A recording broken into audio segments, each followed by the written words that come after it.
Good evening, everyone. Good evening, Rabbi. Thank you. Okay. Michael, what's new, Michael? I was wondering what had happened to Berea, if she had a medical complication or something severe like that. I'm asking the same question. I don't know. She's not answering my texts. I don't know where she is. Well, I know that she was in a lot of pain and her sciatic nerves were hurting her quite a bit, and Oh, she was when like, when was that? this has been a while. She was not able to move. So for months she had been laying still in her apartment and Are you was talking telling me about that like her recently no, or a no, this long was time a ago? year ago or something. That's something else. That's something else. Okay. I don't know. I'm not really sure. No answer. No response.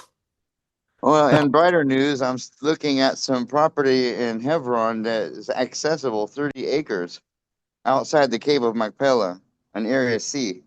Go for it, Michael. Yeah.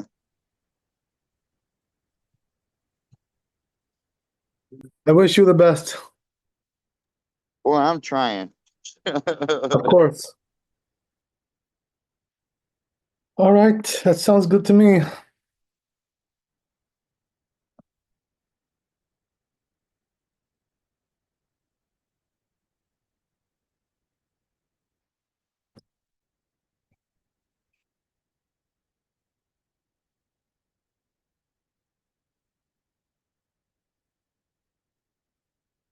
Okay.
Okay.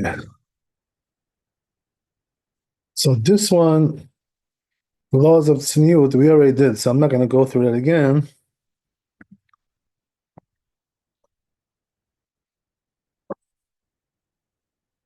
They're all available to see if you want to see them. So let's see what we got here.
Oh, okay.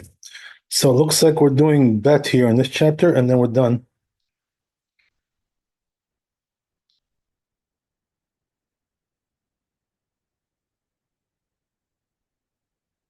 So it says in bet in the tour, כמו שהיה רבי יוסף מתפאר מעולם, לא ראו קורות ביתי שפתי חלוקי. So this rabbi, Rabbi Yosef, he was praising himself and saying that the beams of my house, the walls of my house, never saw the color of my clothing. So let's take a look in the tour to see what is the meaning of that.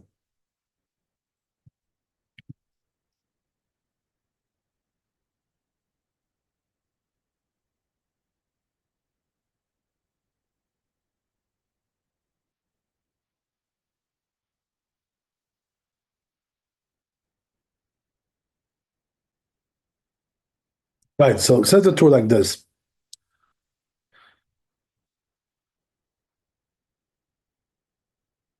Short bigadav. So this is the last thing that he does, before he goes to sleep. So what is that? So he says, take off your clothes. You know, right? You don't sleep with your clothes on, right? Oh, I hope you don't do that. It's not very comfortable. So take it off, and כשיגיע לחלוק לא יבחנו ממטה למעלה. Oh, so he says, right, once you get to your undergarments, right, don't flip it from bottom to top. שאם כן נמצא גופו ערום. So why is that? Because it turns out you're naked, right? In other words, if you're just flipping up your undergarments, you're naked, right? So we don't want that. It's like undesirable to stand naked like that. So therefore, what should he do? אלא יפשיטנו דרך ראשו ויכסה עצמו בסדינו. So this is like the really pious way of doing it, right? Which is that what you do is you start pulling it up from the top, your undergarment, right? And as you pull it up, you're pulling the sheet to cover you, right? In order that you shouldn't be ever naked. So what is the reason for this?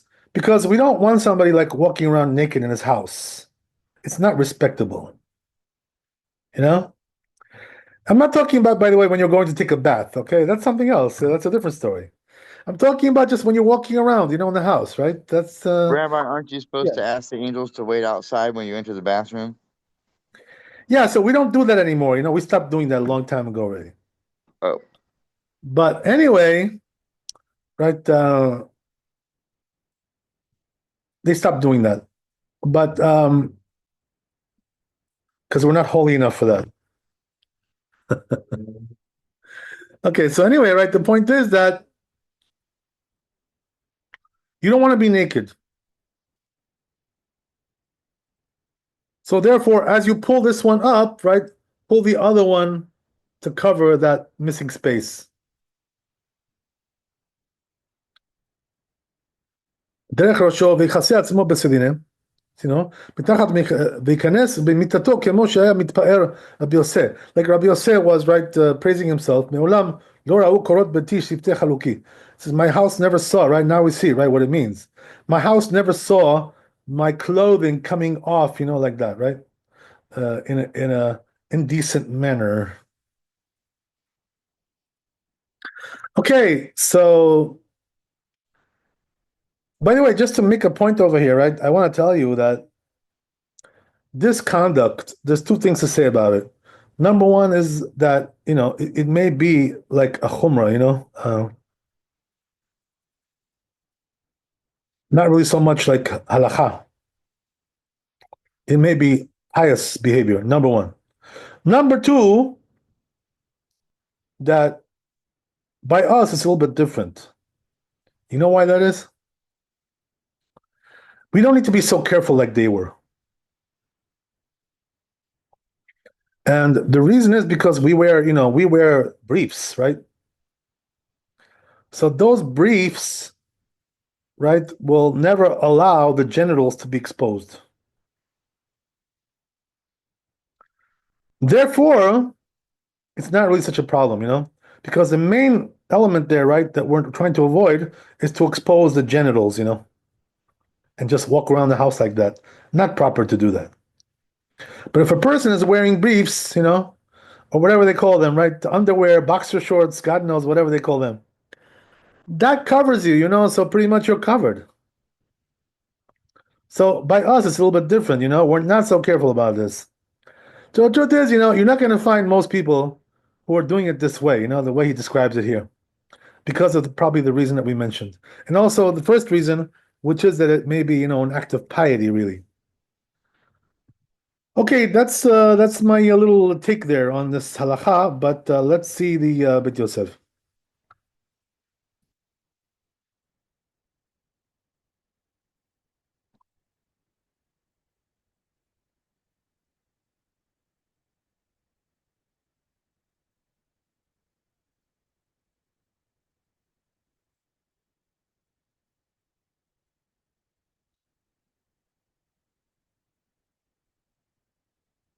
So what does Maran say here, Beit Yosef? So he brings a source for this, right? Per kol kitveh, right? It's in Shabbat, Kuf Yud Chet Amud Bet. Ukvar katabti bo b'siman bet. So he says, I already wrote about this in the second chapter. That was way beyond the right when we started 2 years ago. Right? That's when we learned that. Okay, so that's that.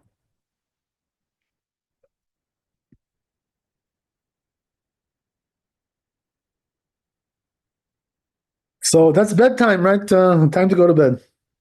So let's try now the Shulchan Aruch and see what it says.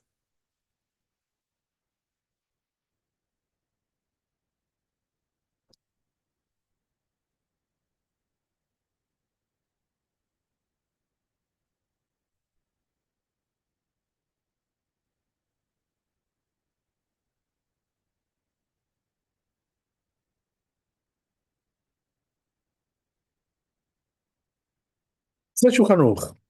כשיפשוט חלוקו לא יבחנו ממיתה למעלה. So as we said, right, when he takes off his undergarment, right? So theirs was a little bit different than ours, right? We wear like a t-shirt on top, or something like that, right? Uh, some kind of tank top or whatever. What they were wearing is some kind of like a gown, like what women wear today, some kind of a gown sometimes, or like a robe or something, whatever it is. So the thing was that gown covered the whole body. It was very, modest, like a robe, or whatever, pajama, whatever you want to call it. So the thing is that because of that, once you start lifting it up, try to cover yourself with the sheet, in order you shouldn't be standing naked. As we said, right? That's the way they did in those days. Nowadays, most people don't do this, I have to tell you. But I heard, there are some, pious rabbis that still did this, kind of a method. It's not really so widespread today.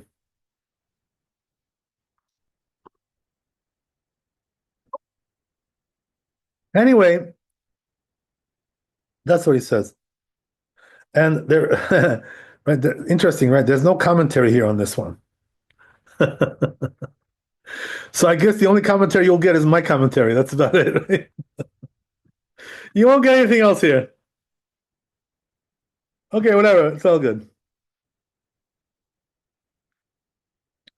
So we got one more piece here, a little bit before we start Shabbat.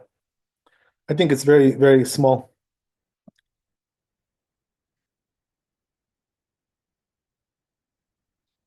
So what does it say? Right? This is the Reish Mem Aleph, 241, right before Shabbat. So it says here, the tour, לא ישתין בפני מיטתו ערום דארבע דברים, הקדוש ברוך הוא שנא. So this is not something we do commonly today. Unless, lo aleinu, right? You're in the hospital or something, So it says, right, that don't urinate in front of your bed. When you're naked like that, you're naked, urinating naked. So it says, he says, there are four things that Hashem sonan, he hates them. One of them is a person, urinates in front of his bread. and he's naked too. He doesn't like that. So try to avoid that. Today, Baruch Hashem, we go to the bathroom, so we don't have this issue.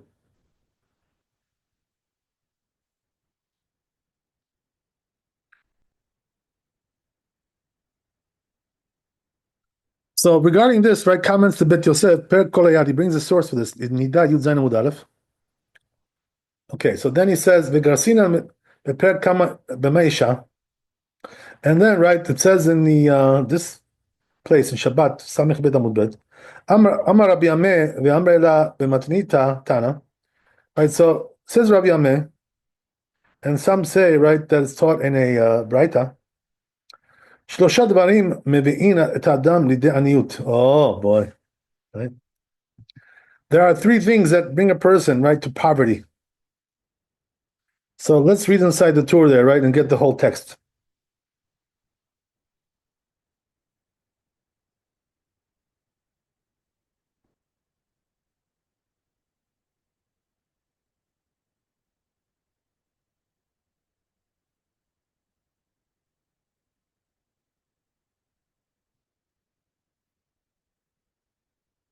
So says the tour over here like this. That's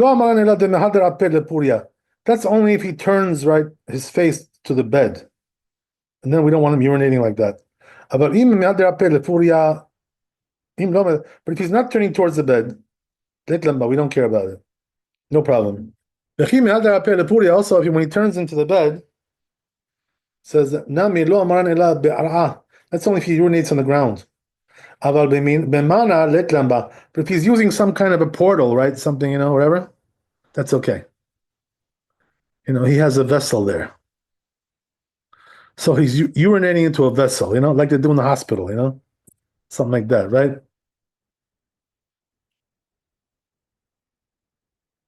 That's okay. All right, to each his own. So that's that. And then it goes on in the tour here.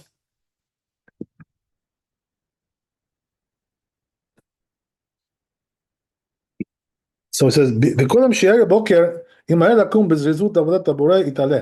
Oh, so then he says, gives you, right, another pointer over here, which we already saw already one time in the beginning, all the way back. So it says, okay, so you went to sleep. So he says, but you know what? Try to get up early, like don't be lazy and stay in bed all day, whatever, all morning. Because you got to serve Hashem, you got to do everything quickly. Right? So he says, you know what? The morning shouldn't wake you. You should wake the morning. So meaning what? You wake up before the morning, right? A little bit there. That's what he's saying. Crack of dawn, as they say, right? Before crack of dawn. ויש חסידים ואנשי מעשה שהיו מחמירים על עצמם טובים לקרוין להתפלל בחומה יתרה היא. So he says there were also, some pious people in the old days, right? The good old days. What they would do is, before they pray, they would go into a mikveh, immerse into a mikveh every day. Because, he may have some, seminal mission there, maybe he was with his wife. So he says it's too much of a chumrah, too much of stringency there. So, why is that? The Arvit שכתב שיש מצריכים תפילה לתפילה, even according to Rabbi, he says that we require, to have immersion for the prayers. לאו דווקא תפילה אלא רחיצה בתשעה קווים. So he says it's not really precise, but it's talking about like pouring 9 cabs of water on yourself. ואני כתבתי למעלה שאינו צריך לתפילה ולא רחיצת המחמיר. טוב ולברכה. So as I already wrote above, he says that you don't need any of these things, right? You don't need the mikveh, you don't need the bath, you don't need to pour water. But he says whoever does so, you'll be blessed, right? It's a blessing. It's pious. Okay, so that's important to know these things.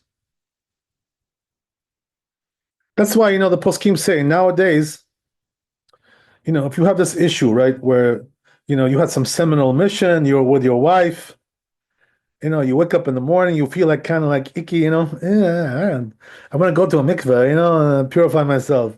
So a lot of people do that, by the way, especially in the Hasidic world. So what it is like this, that the poskim say you can just go into the shower, and that'll take care of it because you're pouring water on yourself, like it says over here, 9 calves of water. So if you do that, right, take like a 5-minute shower, you're all good. You're good to go.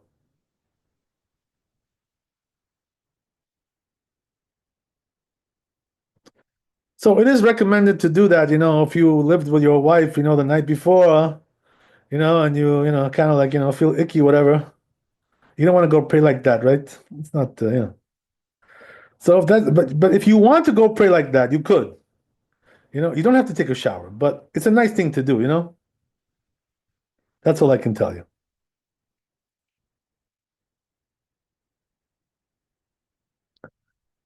There are some, who are even more pious. What they do is they go to the mikveh, they right.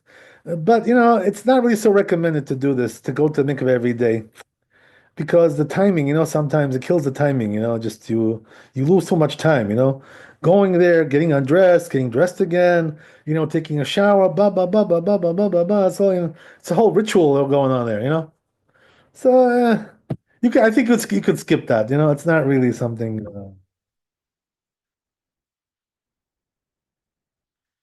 Okay, whatever. I'm not going to get too much into this now because it's not really the place for this to talk about this issue. We already spoke about this, before when we were talking about the morning prayers and stuff like that. Okay, great. So we're done with this tour. So we're getting close to Shabbat, and let's see the Beit Yosef here.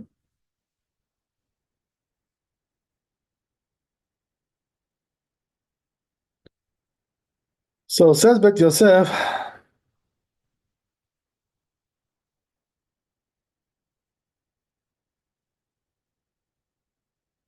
Yeah, we're still missing something in the tour. Let's see, what's something we're missing here.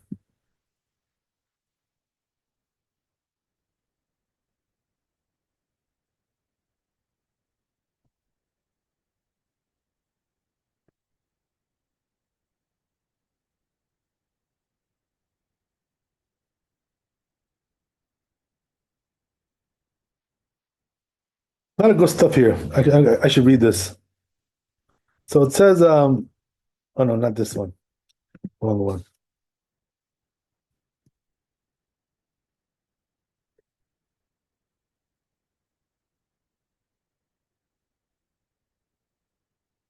So as we said right before, that there are 3 things that make a person poor, causing poverty.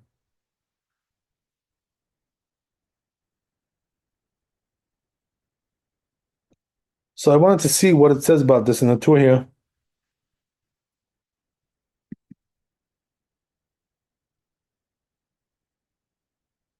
So it says, one is that he urinates, right, in front of his bed, naked. ולא אמרן אלא דמהדר אפה לפוריה. As we said, right, that's only if he turns his face to the bed. Right. So the truth is he doesn't bring the other 2 here. He only brings that one. Okay, so I guess I'll have to hold you in suspense for the other 2. We can check it in the Gemara, Bezat Hashem. I guess we'll leave that for a different time. We'll to check that. Anyway, so what else we got here? Let's go back to Bet Yosef.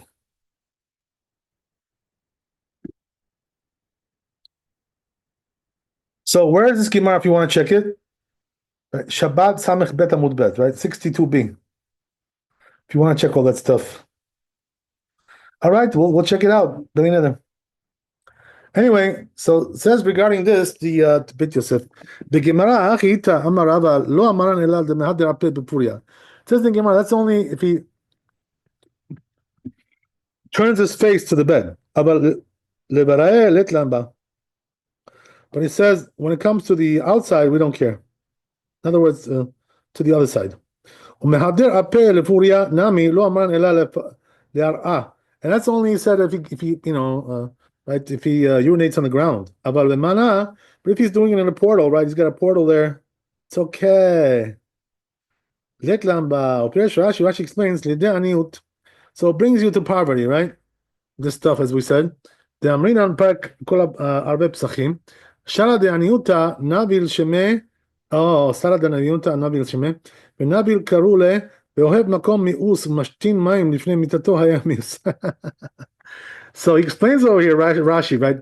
Why does this cause poverty, this thing, So he says, because the angel, right, which is appointed, for poverty, his name is Navil.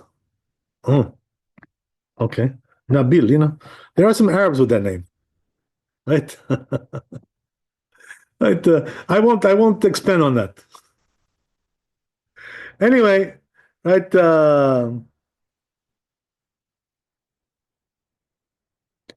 Shemeh, Nabil Karule. So you know what the word Nabil means, right? In Aramaic, in Hebrew, you know what it means, right? Low life, right? Which fits them very well. That's very good. I can see why they named them that name. Okay, so Venavil Karule. They all have makom. So why is he a low life, this guy, right? This angel? Because he likes dirty places, he likes filthy stuff. That's why. So when you urinate in front of your bed, you're making it like filthy there. That's why this guy comes to visit you, when you do this. So don't get into a habit of this. That's the thing, of doing this kind of thing. Nabil. You don't want to bring Nabil right into your bedroom. Not a good idea. Okay, that's one thing. So then goes on Rashi here. Or chadamiltat nakat. So he says that it's talking about naked. That's like the normal way of doing this. Mitoch shehu arom v'no yotze lechutz leshtin. He's naked. He doesn't want to go outside, to urinate outside because he's naked. In other words, he's too lazy to get dressed. That's what he's saying, right? The Torah lo lilbosh said because now it's a pain in the neck, to get dressed, go out, ba ba ba ba ba ba. In those days, they went to the outhouse, whatever, right? Or to the local field there, to urinate. So it wasn't in the house like we have now. Okay, great. So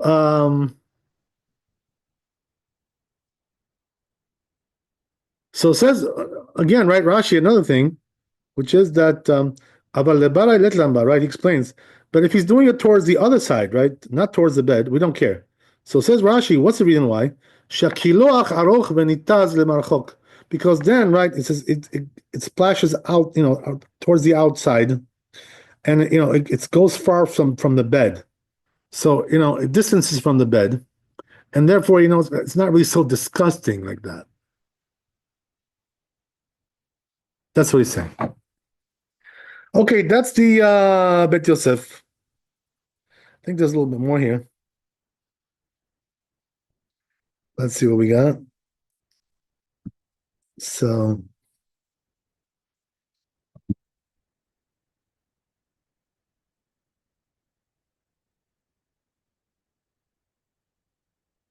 says Bet Yosef, the last comment here. Right. So this is not the Bet Yosef, this is a tour, right? He already wrote that we don't need all these things. So what does that mean? We don't need to go to the mikveh, right? Or, take a shower before the prayers. It's not an obligation. Okay, that's the end of it. So great. Let's just do Shulchan Aruch and we're done.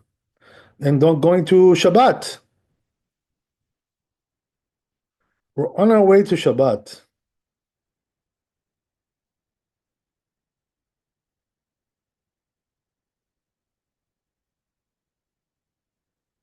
So says Shulchan Aruch over here. מכאן אתה למד שהאחד שהעביר חבית גדולה שאין דרך. Not this one. No, not this one.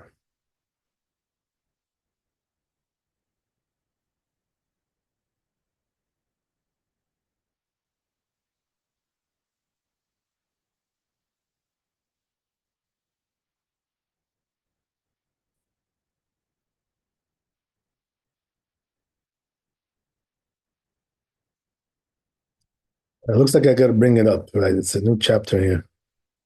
Gotta bring it up.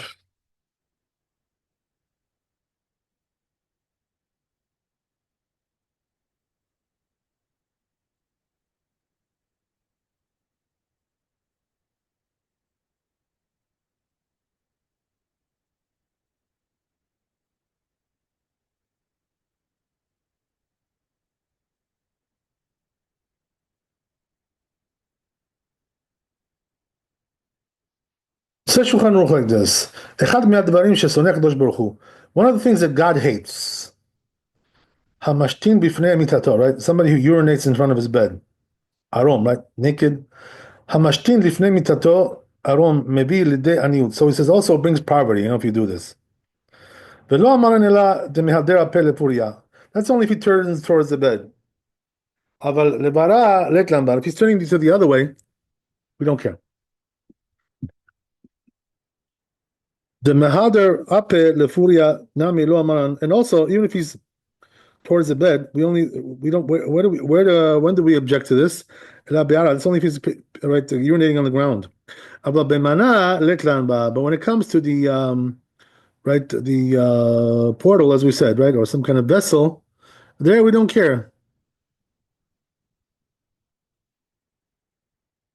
Okay, great. That's that. Rabbi, so if to a urinal and it's an elderly person, the angel will not appear, correct? Right. That's exactly that's the truth. Yeah, true. Thank you. Just he likes dirty places, this guy. All right, there you go. So we're done with that. So we're starting Shabbat. Okay, there you go.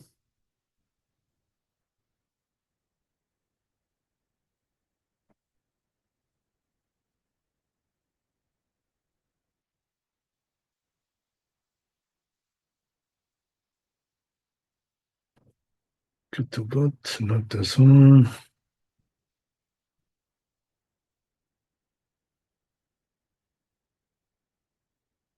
Okay.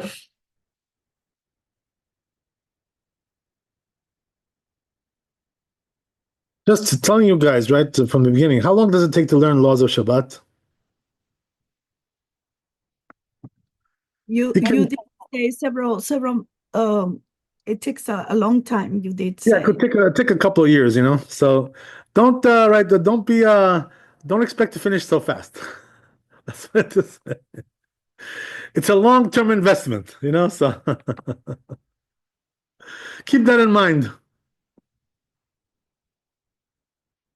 Especially when you're only learning an hour a day, in my kollel, right? When I learned over there in yeshiva, they were learning all day this stuff, like day to morning to night, and it still took them a couple of years. So you can imagine, right? When we do it like this, how long is it going to take? But they were doing it a little bit differently there. But anyway, whatever, right? We'll do the best we can. Probably, what I'll do is the parts which are not really practical at all, like I'll just skip them, because it's going to take too much time to do all those impractical things. I'll just try to keep it very practical. So this way, we learn what we need to know, and whatever we don't need to know, we'll save it for some other time. Okay. So first thing he says here. No, I'm in the wrong place. I'm sorry. 1 second.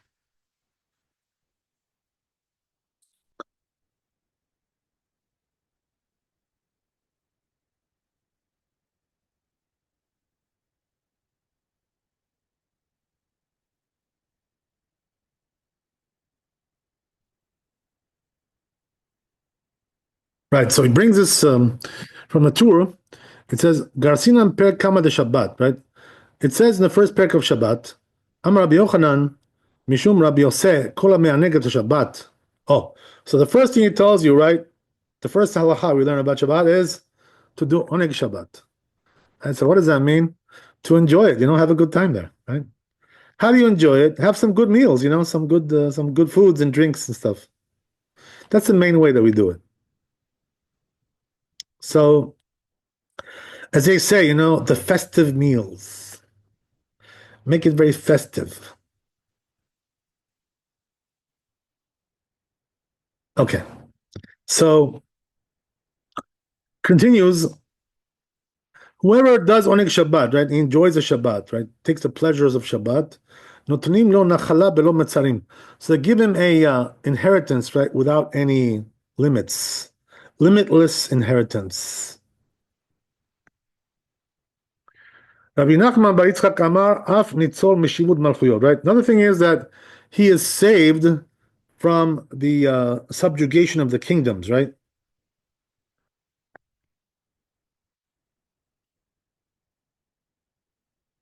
So meaning what? That no kingdom will be able to rule over him. These Goyish kingdoms.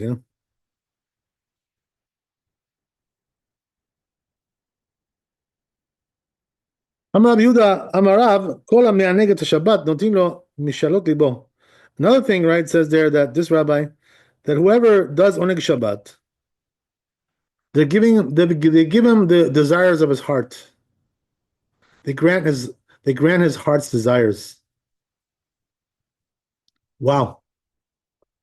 This rabbi says, Rabbi Yochanan, right? So incredible, right? This is something which is commonly quoted. Says this rabbi, whoever keeps Shabbat, right? Like the halakha, meaning what? He knows the halachot and keeps it properly. Which is not easy, by the way, right? Because there's so many halachot. But anyway, if he does, even if he does idolatry, right? Like Enosh, like the generation of Enosh, which was a very idolatrous generation, they forgive him anyway. So can you imagine? A person who keeps Shabbat, right, on a very high level, they forgive him for all his sins, even idolatry.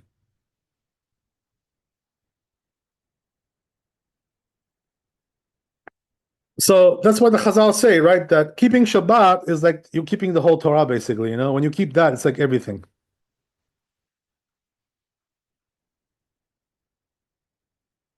Rav Yehuda Amarav, Ilmale Shamu Yisrael Shabbat Rishona Kilchata Lo Shalta Mehem. Another thing he says right there, if the Jews would have kept the first Shabbat, that when they were commanded, no nation would have been able to rule over them. The problem is, they broke the first one, right? You know what happened, right? Those guys went out, to try to find some food. They broke Shabbat. So that got us into trouble, What can you do?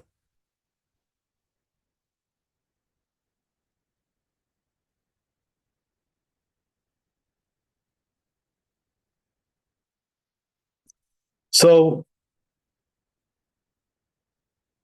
Amar Ashbi, right, says Rabbi Shimon ben Yochai, Ilmale meshamrim Yisrael shtei Shabbatot miyad galin. So it says if the Jews would just keep 2 Shabbats, they would be redeemed right away. Famous statement, right, from the Talmud. Everybody quotes this.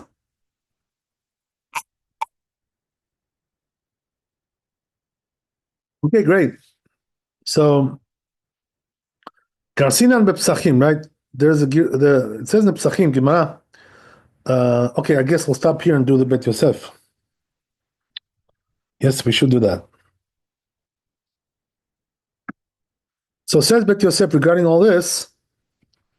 So he says Ta'ud Sofer Yeshkan. So he said there's a scribe's error here. Something is erroneous. So he says because these statements are not in the first parak of Shabbat. Rather, it's in later on, right, in 118. So our tour has already corrected this, but I guess his tour, there was a mistake there. So it says all these statements which are said in the Gemara about Shabbat, they learn all of them from verses, biblical verses. Katab Ma'ari Avuhav. So this rabbi says, they give him an inheritance without any limits, limitless. הוא מידה כנגד מידה. So he says this is like measure for measure. שכשם שהוא מפזר מעות בלא שיעור, just like he spends money, limitlessly, right, to honor Shabbat, לצורך שבת, for Shabbat. כן, ייתנו לו נחלה בלא שיעור. They're also going to give him, right, inheritance without any board, limitless. וכן מה שאמרו ניצול משיבוד מלכויות. It says also that which they said, right, that he's saved from subjugation of the kingdoms. לפי שמקבל עליו עול שבת, מעבירים ממנו עול מלכותיות. So that makes sense, right? What he's saying, right? Why is it that they absolve him from the kingdoms? Because since he accepts the kingdom, right, of God by keeping Shabbat, so therefore he's absolved from all the other kingdoms, right? The other kingdoms are all passé, as they say, worthless compared to the kingdom of Hashem. So once you accept that, all the other kingdoms, cannot touch you. You're untouchable. That's it. So who does this apply to? The one who does Oneg Shabbat. So therefore, right, what you got to do is, right, buy all the good foods that you like to eat, and have a really good meal, not just a weekday style meal. That's not the way to do it. It should be a banquet. All the good stuff there. All the high level stuff. Best of the best, right? Creme de la creme. That's what you got to do.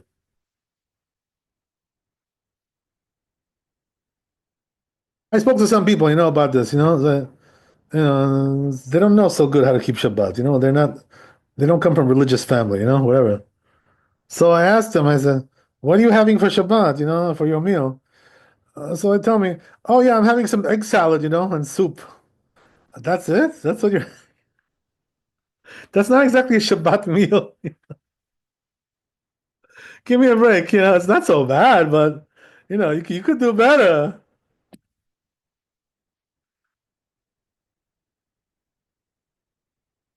Shabbat meal has to be very special.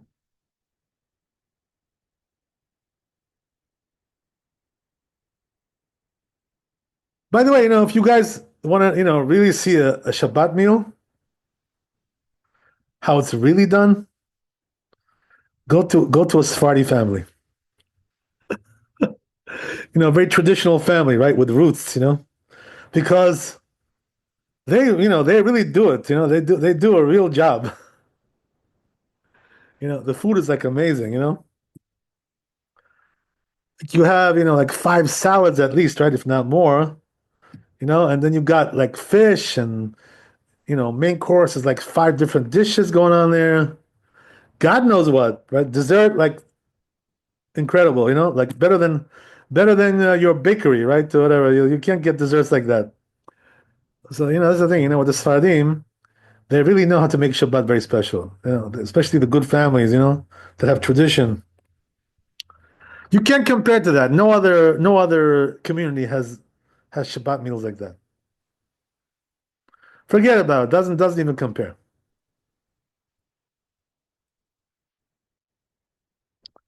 So, I've tried both sides. I've been here, I've been there.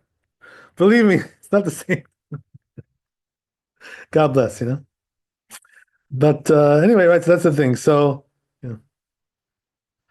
if you really want to see how it's done, go to the professionals. They'll show you how it's done. They are the professionals. Okay, great. So what else we got here?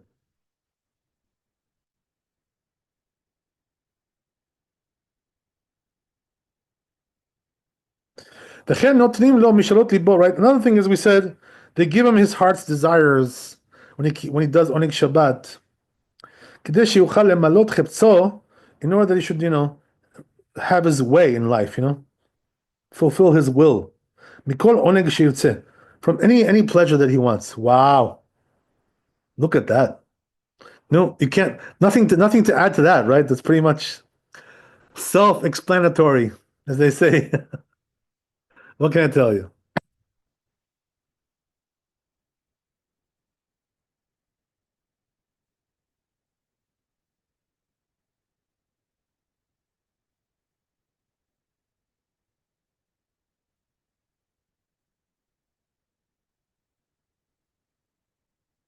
Okay, so we got a little bit more time. We can do a little bit more.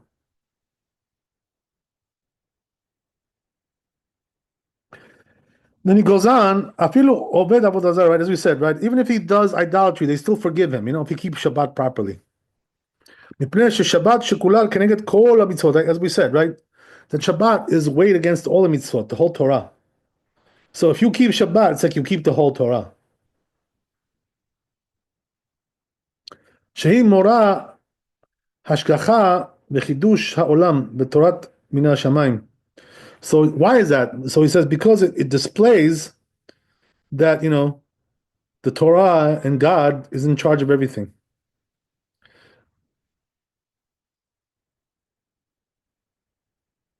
And the Torah comes from God.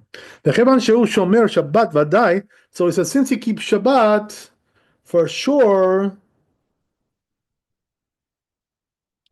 העבודה זרה שעובד, the idolatry that he does, אינו מפני שמאמין בה, it's not because he believes in it, he doesn't believe in it obviously, because if he did, he wouldn't keep Shabbat so good. ולכן יש לו תוחלת מחילה. So therefore he says he does have forgiveness. על ידי תשובה, by doing תשובה.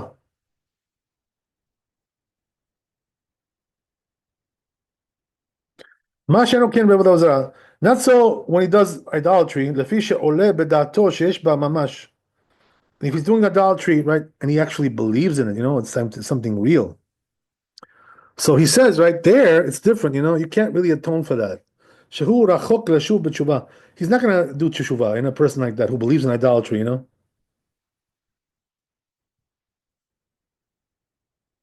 He's never going to do teshuvah because he believes really in what he's doing. As they said, about Yitro, right? They said about Yitro, when did he do teshuvah and convert? When he actually stopped believing idolatry, right? Once he gave up on it, he saw that it was worthless. So then he was able to convert, But until then, like what's there to convert? You still believe in that stuff. You can't really come close to God.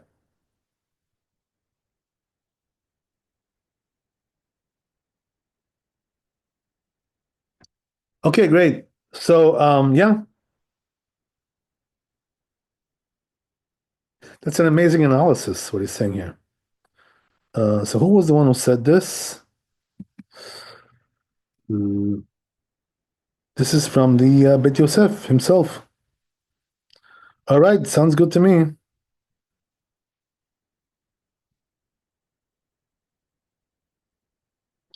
Okay, there's still a lot more here, but we'll see what we can do.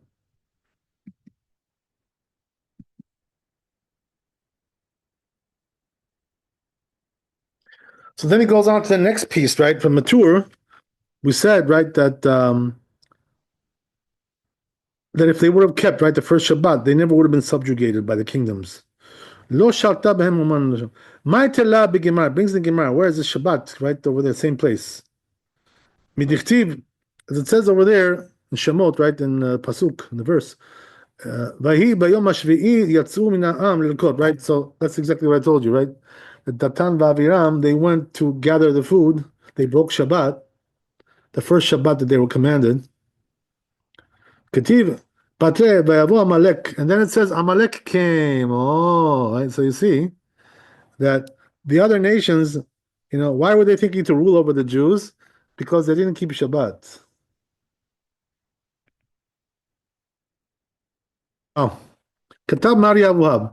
So says this rabbi, שאם עמלק לא היה נלחם בישראל, לא היה שום עם ולשון נלחם בהם.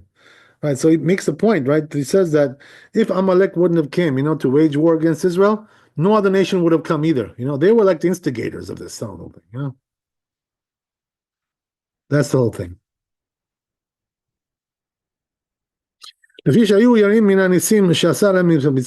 Why is that? Because they were afraid, when they saw the miracles that Hashem made for the Jews, they were afraid, So the only reason why they came was because of Amalek.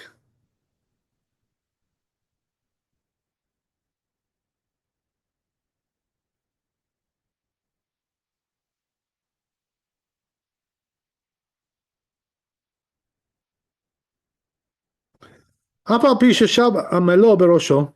And so he says, even though that they were repelled, right? Amalek, and defeated. Nevertheless, im kol zeh natan yad leposheim lavo leilachem im Israel. But it's nevertheless, right? He encouraged the other nations to come and wage war because they had the guts to do it, at first. Yeah, this is well known, all this stuff, right? Well documented and well known, all this good stuff here. So let's see what else we got. Maybe we'll do one more paragraph here and we'll stop.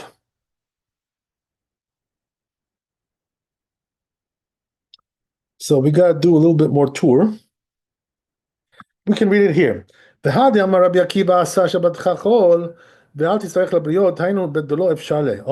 so then, right, he brings this patches from the Gemara there. Says Rabbi Akiva, better to make your Shabbat like a weekday, and don't go begging, to people to give, so you can buy fancy stuff. That's what he says. So regarding this, right, says the tour, that was only said if he doesn't have any choice. You know what I mean? He's got no choice. So what does that mean? If he does have a choice, right, he should try to make it better, don't make it into a weekday. That's what it says in Tosfot Betzah, Ahad Yaminan, regarding that which we said, Lavu alai, right, that the rabbi said, Hashem told the Jewish people, you know what, if you don't have money for Shabbat, borrow money, it's on me, I'll pay it back, don't worry. Then that which they said, right, that make your Shabbat like a weekday, and don't go begging. That's only if he doesn't have what to pay back. So meaning what, right? If you have what to pay back, take a loan, and pay it back later. But if you don't have, so then just make it simple, right? Do the best you can, according to what you have.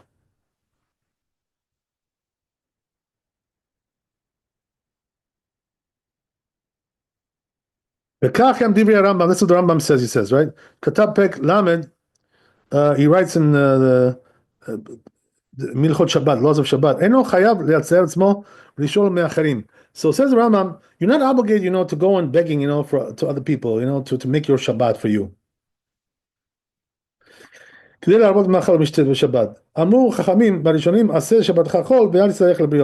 that's why the Rabbi said, right, in a case like that, where you don't have the wherewithal, you don't have the means, to pay back if you borrow, so just make it normal, regular. Do it regular. Make it like a weekday. But if you do have what to pay back, then you should borrow and pay back. That's what he's saying. So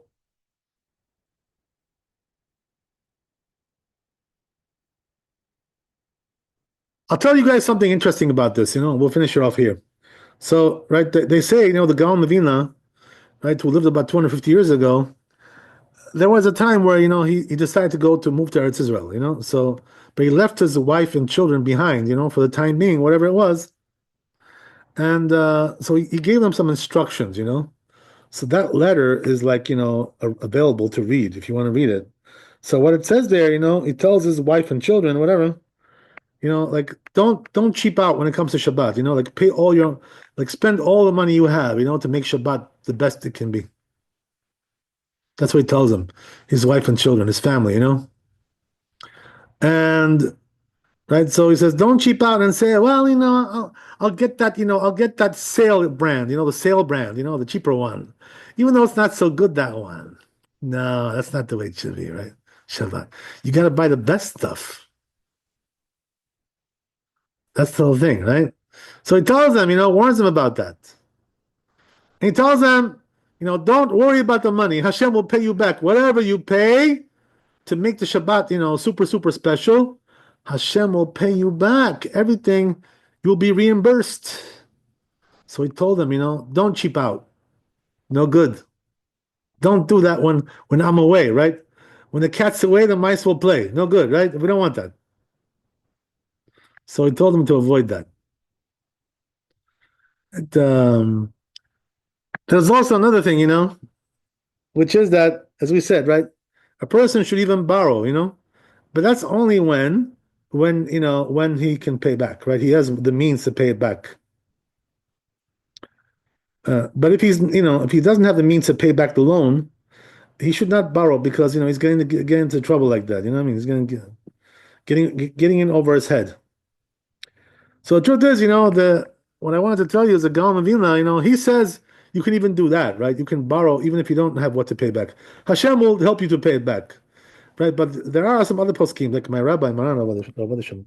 He says that you shouldn't do that, be responsible.